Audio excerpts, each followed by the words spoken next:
Tonight on PrimeTime Politics. This House stands adjourned until Monday, September 18th. Speculation of a summer cabinet shuffle and more talks on a public inquiry into foreign interference. A look at the latest headlines with our panel of political observers. Culture change, recruitment, and calls for massive reform. The RCMP faces a long list of challenges. A conversation with the force's new commissioner, Mike Duheme. And the new Brunswick Premier faces a leadership challenge from inside his party. Will Blaine Higgs survive? We hear from an MLA who quit the Higgs cabinet, Dominic Cardy. This is PrimeTime Politics. Hello, I'm Andrew Thomson, in for Michael Serapio. The House of Commons has risen for the summer break with more talks on a foreign interference inquiry and with talk of a possible cabinet shuffle. So let's bring in our panel of political observers to debate and dissect. Susan Smith is a principal with Blue Sky Strategy Group. Josie Sabatino is a senior consultant with Summa Strategies. And Kim Wright is principal with Wright Strategies. Hello to all three of you. Hi, Andrew. Hi, Andrew. So we have some signals going out to the media that a cabinet shuffle is in the cards this summer. So, Susan, I want you to start us off. If reporters are going to be outside Rideau Hall shortly for a swearing-in ceremony, what Liberals are you expecting to see pulling up at the front door, or perhaps not pulling up? I definitely think there'll be a cabinet shuffle this summer, Andrew. There's no question. This is sort of the last year, the last runway before the federal election, whenever it may be. I think the Prime Minister has already been checking in to see who may be running, who may not be running again, and that's an important opportunity to put new people in new positions, give them some time to learn this summer. So who do I expect to see? I think it would be interesting to see George Shahal, the MP for Calgary Skyview and the only Liberal MP in Calgary, make it to cabinet. I think it might be interesting if Terry Duguid, if Minister Van Daal doesn't run again, Terry Duguid came in. Maybe Charles Sousa, who was the former Ontario finance minister. I see him potentially making cabinet. For example, if Minister Bennett doesn't run again. Carolyn Bennett has had a long career in politics. You may see Minister Macaulay retire, so that would be a new face from Prince Edward Island. I'm just trying to think. Oh, and Joyce Murray from BC. I fully expect her to be certainly moved from where she is. And I think it's inevitable that Marco Mendicino gets a new job of some sort after a cabinet shuffle. Right, and Josie, certainly Conservatives have been calling for Mr. Mendicino's resignation, so that is a possibility. How do you see a cabinet shakeup playing out? What are you going to be looking at? Well, I certainly don't think we'll see that car with Marco Mendicino rolling up to Rideau Hall anytime soon, especially after, watching him run through the halls of Parliament and have media chase after him last week. But I think the big thing we'll be watching as we head into the summer months is whether the government's serious about doing a hard reset. And I think after kind of the disastrous couple of months they've had in Parliament, they really have to think about who they want to position as their front bench heading into a potential election.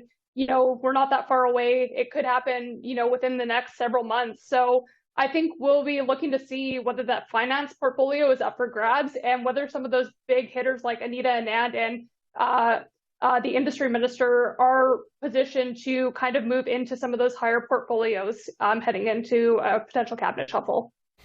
All right, Kim, let me hear from you. Who are some names you would expect to see either elevated or relegated in the next few weeks? Look, if I were Mary Ng, I'd be sending Marco Mendicino a whole bouquet of flowers and maybe a bottle of wine, because he has certainly taken the heat off of her ill-advised performance over the last several months.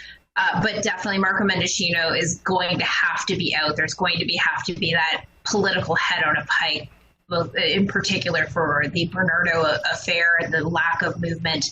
I would also say that Bill Blair is probably also well overdue to be pushed out of cabinet. If you look at the Johnston report, that the fact that he couldn't figure out his email portals, that's not exactly instilling confidence in a government.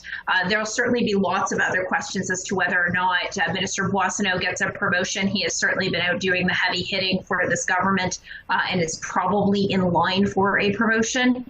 But this does need to be a bit of a reset for them if they are going to look to show that they've learned any lessons from the disasters that we've seen over the last few months. Again, Mary Ng, Minister Pascal in the Hockey Canada saga, and how those things have unfolded. You can't just give it all to Chrystia Freeland and hope that it all works out. That's just not how this is going to work.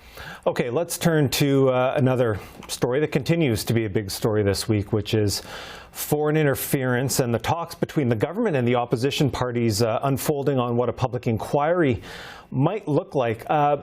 Conservatives are telling the government, call a public inquiry, and then we'll suggest names and terms of reference. This is a bit of a different approach than what the other opposition parties are doing. So, Josie, why do you think Mr. Poilievre has chosen that as his posture? Well, I think it's important to note that it's not just Mr. Poilievre who's called for public inquiry. It's all party leaders with the exception of Justin Trudeau. So I think, reiterating that he wants to hear those words from the government side before, we do all this work that you may shoot down is a fair place for them to start at. And it's important to not get lost in this, that there has been months wasted. The government has spent the entire spring session avoiding calling that public inquiry. So I really think in order to get all parties on side, and they've agreed to do the work, the government has to start by saying, we are taking this seriously and we are ready to call this public inquiry and let's all get to work. And I think that's the important next step that needs to come in the coming days. Okay, well, Kim, I'll get you to weigh in next because, again, we do have this different approach between what the Conservatives have said, what the Bloc Québécois has put forward, and what Jagmeet Singh and the NDP has been saying, publicly at least, about a public inquiry. What's your sense of how the opposition leaders have been handling this? Well, Jagmeet Singh has been saying publicly, privately, and everywhere in between that there needs to be a comprehensive public inquiry that looks at all of the foreign interference actors, not just China, although that is the most pressing, but what has Russia been up to, other actors. And what is the government doing about that? He's been very consistent from the beginning. So he has been open and willing to have those discussions, to move those forward, because Canadians deserve the answer. Parliamentarians need to know what is being done to protect their safety as well as the safety of our elections. And I think everyone on this panel can agree that this whole charade of whether we'd call it an inquiry or not has gone on far too long. This could have been done and over with by now practically, but here the government has continued to drag its feet and not doing proper vetting. This has been such an unforced error that I think that, as I said, Democrats have been very clear. They want a public inquiry and Canadians deserve one. All right, Susan, what are your thoughts on this in terms of the government's perspective and the government's timeline of how they've been talking to the opposition and putting the onus on the opposition last week and this week? Well, there were stumbles, obviously, at the outset on this. There's no question. But the government has signaled that it will sit down with the opposition and negotiate the terms and the people who will be part of the go forward process on this. And 3 out of the 4 parties are participating. The Bloc is at the table, the NDP are at the table, the Liberals at the table, and the Conservatives are grandstanding again. So if Pierre Poilievre is super serious about wanting to get something done, then he should sit down at the table and have the conversation and move so that the terms of reference can be decided and a process can be put in place. I heard Minister LeBlanc at a news conference say, this is working in terms of moving ahead because it's not being negotiated in public. And Pierre Poilievre, as he usually does, wants to go public, pound on a table and think he can get a result. And, one sooner or later, he's going to have to act like a grown-up or send an emissary who can act like a grown-up so that the things can be discussed in a normal way, that they can get someone significant to come forward who will be treated with respect and dignity and not excoriated in the political process as we get to a response and we can reassert and reaffirm Canadians' confidence in our democratic system. There's no question, all the parties agree that there was no impact on the last election, but there's been some nonsense going on from a foreign interference perspective. We need to get to the bottom of it, but the nonsense has to stop on the opposition side, get down to brass tacks, get it done, and get the process rolling. Okay, we have a moment left, and I want to finish on a different kind of cross-party encounter this week. That was in Nova Scotia. Justin Trudeau and Brian Mulroney, who offered praise for the current Prime Minister for the handling of COVID and for renegotiating free trade. Let's have a listen.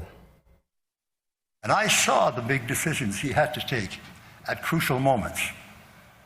And I saw the end result of this incredibly challenging negotiation. The end result was a significant victory for Canada, and it is due to the leadership that we saw from the Government of Canada on this most important occasion. All right, so Josie, let me go to you, because Mr. Mulroney also said that trivia and trash comments about Prime Minister Trudeau will be forgotten to history. What do you think Conservatives should think about what we heard from Brian Mulroney? Well, it's important to note that in the last election, and despite the nice words from Mr. Mulroney, he did not endorse Justin Trudeau. He endorsed Erin O'Toole. But I do think at the end of the day, he is a statesman.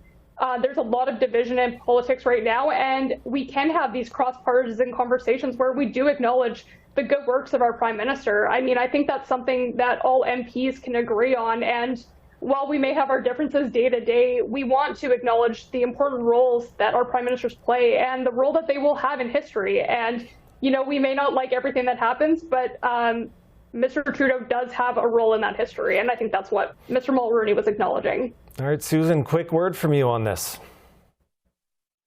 Brian Mulroney is a statesman. It's nice to see him there.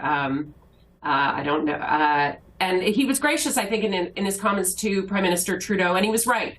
The pandemic was the toughest thing any prime minister has faced in this country in 156 years, and he tackled it, and hand in hand with the premiers, talked about NAFTA. And Justin Trudeau did something very interesting in the NAFTA negotiations.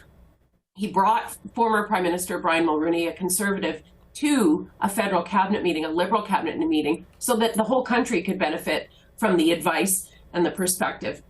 I think it is quite telling that Mr. Mulroney did not mention Mr. Poilievre.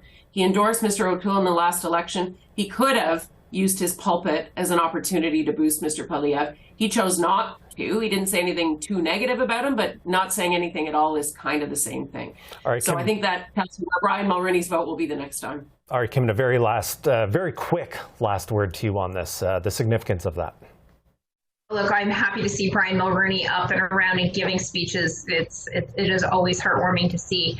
But his biggest legacy is on free trade. So it's unsurprising to see him, happy that those trade agreements have been renewed. You look at Brian Mulroney and the things that he has done around free trade, acid rain reduction, and in apartheid. Those things are his legacy. He's also been very critical of the government about not living up to their NATO obligations. So sometimes politics can actually say nice things. Politics can be good cross-partisan. It's not a bad thing. People should take that time over the summer, over the barbecue circuit, to talk to some of their colleagues across the political aisle. All right. Well, one nice thing I'll say to you is thank you all, three of you, for your time, Susan, Josie, and Kim. Thank you. Thanks, Andrew. Thank you. In recent months, the RCMP has faced calls for culture change, faced continuing legal action alleging harassment inside the force, and faced a scathing report on the Nova Scotia mass shooting.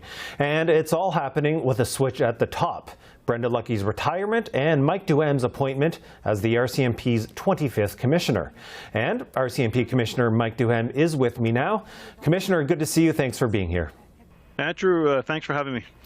Now, at your swearing-in ceremony, you said the RCMP is moving forward on building a modern, inclusive, and diverse police organization. But the force is also facing a $1.1 billion class action lawsuit for allegedly failing to stop workplace harassment. It's not the only legal action on this that's arisen in recent years. So, since you've taken over as commissioner, what are the specific changes you've made in terms of moving forward with culture change? So thanks for the question, Andrew. I will highlight that this year the RCMP is celebrating its 150th anniversary. And I'm saying this because it's important to acknowledge our storied past, and let's never forget that and learn from that. And from there, let's see where we're at today and where we want to go. So at the change of command, I did say that we have to work on culture. And the culture part is I'm the leader of this organization, and there's strong expectation that it's a collective effort with every employee that we have in this organization. we have to hold each other accountable to our core values. And I will, if you listen to the change of command, we've renewed our core values. And it is everyone's responsibility to make sure that we adhere to them and we hold people accountable to them. And that's the only way we're going to change. We're 30,000 plus employees in this organization, so it takes a while before you can turn that big ship around. But honestly, it's got to be a collective effort, and that's where we're going to be going. Okay, and certainly the RCMP culture was a big aspect of the Mass Casualty Commission's work in their final report. Now, last month, the Public Safety Minister, Marco Mendicino, said he had a very direct conversation with you about implementing MCC recommendations. 75 of those do deal with the RCMP and policing, and their call for a fundamental change to the RCMP's management culture. Can you give us an update on implementing some of those specific recommendations? Yeah, Andrew. So one of the things that came out of the Mass Casualty Commission, one of the recommendations and one of the shortcomings that we've had as an organization is anytime there was an inquiry or report that came out, we would muster a team up together and address the recommendations and roll them out, change a policy, but then there is lacking the follow-up process that was involved with any review or any recommendations. So we did set up a new unit called Reform and Accountability. That's sole responsibility is really to drive forward the recommendations that have come out from the mass casualty. But not only that, it's also to tie links with other recommendations that were made, other reports that were made, to ensure that we put in place what needs to be put in place, but we also ensure there's a follow-up process built in so that year after year we can review what's been put in place to make sure it's still there. Okay, so then can you give, I guess, more detail on what your time frame is for these recommendations and how the public's going to know what's actually being implemented and what's being ruled out? Yeah, so out of the report, Minister Mendicino mentioned 75. There's 52 that directly apply to us in the sense that we can lead on them. There's others that we're involved with, and we will work with other key partners. And the way forward was presented to the Senior Executive Committee of the RCMP last week, and there is a plan to go forward. And I've also committed that as we move forward, we will have an outward-facing website in which the general public can follow and track what we're actually doing.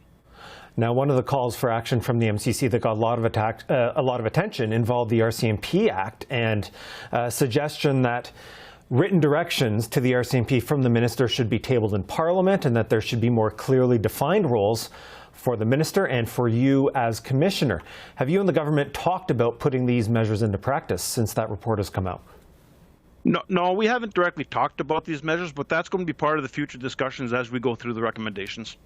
Okay. Now, another aspect from the Commission saying that, in their words, the RCMP needs to adopt a policy of admitting its mistakes and being more accountable. Are you committed to that as leader of the force? Yeah, I am, Andrew, and like I said, I did say during the press conference where I feel sorry for the family in the sense that our role is to ensure the safety of the public, and on that specific day, on a tragic incident, one of the worst in Canadian history, we weren't up to the task. All right, I want to shift to another matter, which is staffing and recruitment. You've identified that as a top priority. The government has said it wants a modernized process for recruiting. They would like to see more Indigenous and Black officers in uniform. I know that's been part of the government's mandate letter to the RCMP Commissioner. What is your plan for actually making that happen? So recruiting, Andrew, is a challenge. You've read about it in the newspaper. I'll be honest, there's less and less people interested or attracted to police work, and we have to do a better job at marketing the RCMP and what we have to provide. We have a lot to provide that other organizations don't. We just put together, the commanding officers of each of the province have come together and submitting a proposal on how we can better our recruiting and whatnot. So I'm expecting that next week, and then we can look at a robust plan how we get people in, because I'll be honest with you, we're competing with other law enforcements across the country, and everything from the timeline from the person applies to the organization to they get to the depot, that's got to be reviewed as well, because our timeline's a little longer than other police organizations, and we got to be in a competitive market to make sure we get people in, the right people in the door to depot and on the streets. Well, in the same vein, the Mass Casualty Commission had called, as you know, for a change to officer training, including the closure of that training depot in Regina. Do you have any more to say at this point on the future of that program? No, I think before you close anything, you have to make sure you have something that's going to be there to replace it. So those are going to be part of discussions, as I mentioned earlier, as we go through the recommendations with public safety and other key partners. They're things that we're going to be looking at. All right. In the time we have left, I want to finish with a couple questions on foreign interference and your recent committee testimony. You said the alleged Chinese policing activity inside Canada has been shut down. Can you update where the overall investigation now stands on that? Yeah, Andrew, I said early on that we've taken an aggressive approach when this came to our attention. We went to the sites that we identified. We entered, communicated with the community, encouraged community people to come forward and share with us their experience. We do have several investigations on the go, and of course, these are on the go, so I'm not at liberty to discuss. But again, we encourage people to come forward and share their experience if they've been victimized. Okay, one last question for you then. The last federal budget pledged about $50 million over the next 3 years for the RCMP to fight foreign interference. What will that funding be used for, and has it actually rolled out yet? The funding will be used on many fronts, Andrew. It will be used from increasing capacity for investigators. The analytic portion of any criminal investigation is very important. Updating the secure environment in which we're operating in and whatnot. So it's going to be used on several fronts, and it also touches on the training aspect as well, if my memory serves me right. Okay, RCMP Commissioner Mike Duheme, we're going to have to leave it there. Thanks again for your time. Thanks, Andrew. Now to New Brunswick, and a push to remove Premier Blaine Higgs as provincial Conservative leader. A majority of riding association presidents want a leadership review. This follows pushback on changes to the province's Policy 713 on LGBTQ students, and Dorothy Shepherd quitting cabinet last week over the Premier's leadership style. Let's bring in Dominic Cardy, who resigned from the Higgs government last autumn. He's now an independent MLA. Mr. Cardy, thanks for joining me. Hey, thanks for having me on the show. Appreciate the chance to chat. All right, so what is your view on this grassroots challenge to the Premier from within the Progressive Conservative Party? Well, it's been brewing for a while. There have been concerns over the Premier's increasingly autocratic style, the way in which caucus has been completely sidelined, cabinet often not consulted on important decisions. I can say that without breaking cabinet confidence, but last year we saw our elected health boards being abolished without any discussion with cabinet at all. So I can talk about things that didn't get discussed at cabinet. That was one of a long list of efforts that the Premier has made to centralize power in his office. He has hired and fired senior civil servants. He's now started hiring and firing mid-level senior servants. Totally inappropriate. So there's been that consolidation of power, coupled with, over the last year, an increasingly difficult style with just in the way he engages people personally, and more worryingly recently, a real abandonment of the Progressive Conservative Party's constitution and values as he started to move quite quickly towards a more American Republican-style right-wing populism, which goes totally against the platform he was elected on in both 2018 and 2020, and I think is really causing concern to a lot of progressive conservatives in New Brunswick that we feel a little bit like it's 2015, and in the American Republican Party, we can see Donald Trump walking down those staircases, the golden escalator, and realizing now that it's our responsibility to make sure that the sort of horrors that we've seen in that party aren't repeated here in the east coast of Canada. You wrote a letter of your own when you resigned as education minister, similar to Dorothy Shepherd's letter from 2021. You said the Premier was a micromanager, taking a wrecking ball to French immersion, for instance. And now we do have this letter that Dorothy Shepherd, who resigned from cabinet, has released on what her experience was in 2021 about the Premier's leadership style. What's your thoughts in reading what she had to say? Well, I had a really good experience working with now former Minister Shepherd when I was Education Minister. She's incredibly hardworking, caring, and just puts everything she has into the job. And I know that letter that she drafted back in 2021 was hard for her to write then, and she was very disappointed that the Premier didn't even respond to it, and she wasn't able to talk about the letter with him for several months. But she raises the same concerns that I did around a year later, and are now the same concerns we're hearing expressed by grassroots party leaders. So there's a tendency towards autocracy and consolidating power in his office. That is not hugely unusual, sadly. It's why we have democracy. There's a tendency for leaders to try and consolidate power. It's why we need to have political parties and elected officials having the courage of their convictions to be able to push back against that sort of centralizing direction, especially with a premier who was elected on a promise of depoliticizing and decentralizing government. To see him now abandoning data and evidence in favor of an ideological-driven push to the hard right is really unfortunate, and again, really goes against the values of the Progressive Conservative Party that I'm still happy as a member of that party to support and uphold, whether it's been attacks on French immersion, First Nations. Across the board, there's been a real effort to undermine the independence of the civil service, and those trends are ones that we've seen in other countries lead to really disastrous results for the people in those countries. So why we would want to go down that road, I just don't know. And this most recent effort to target a tiny number of kids who might identify as trans in our school system, and to wrap this up in, again, a sort of a culture war package around parents' rights, it's sad, it's not true, and it's creating real division and harm for kids in our province and for our political system as a whole. Okay, and the Premier has argued that in terms of Policy 713, that he's speaking for parents, that it takes resolve to handle tough issues, that caucus isn't always unanimous on these issues, but going forward, how do you think those arguments are going to play within the Progressive Conservative Party as a whole in New Brunswick? How precarious do you think his position is as Premier and as leader? It's up to the party council to decide. They're meeting on Saturday. The leadership review won't be on the agenda there because it's 21 days notice period once the letters are collected before something can be put on the agenda. But clearly there's going to be discussion around his leadership, and it'll be up to the caucus to either decide they want to choose someone else to represent the majority party in the legislature, which they can do at any time, and decide that the Premier is no longer Premier.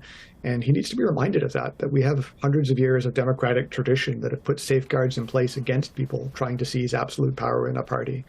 And referring back to 713, the irony here is that Policy 713 was signed when I signed it when I was Education Minister, the original version.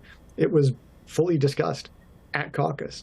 There was a rollout that resulted in precisely 0 complaints over 2.5 years. The Premier is absolutely now getting some folks, most of them not from New Brunswick, but engaging in online rage farming. He's getting a lot of attention from folks who supported the Freedom Convoy, anti-vaxxers, other conspiracy theorists, but also from parents who are legitimately concerned when he talks about parents' rights being eroded. But it's just not true.